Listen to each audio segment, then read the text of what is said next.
Bell's palsy is when one side of the face becomes paralyzed. Movement of the eye, forehead, nose, and lips may be difficult, if not impossible.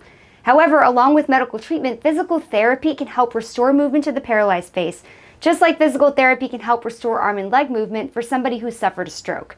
When there's no movement present at all, the following exercises are helpful in attempting to reinitiate some movement. It's important to focus on the effort or quality of the movement rather than the quantity of the movement. The quality of effort is to really focus and concentrate hard on trying to get the paralyzed side moving symmetrically with the normal side. All exercises to be performed twice a day, 5 to 10 repetitions each time.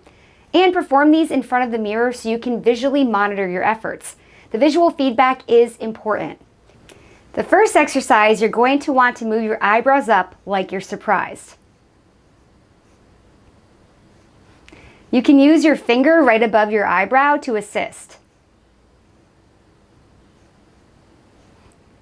The next one is moving your eyebrows in together, almost like an angry face. You can put your finger right above your eyebrow and push it in to help with the movement. Now moving on to your lips, you're going to curve your mouth into a smiley face.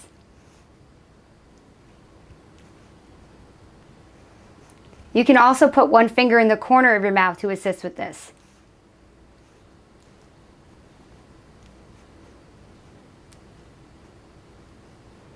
Once the movement has been restored, continue the same exercises but without hand or finger assist.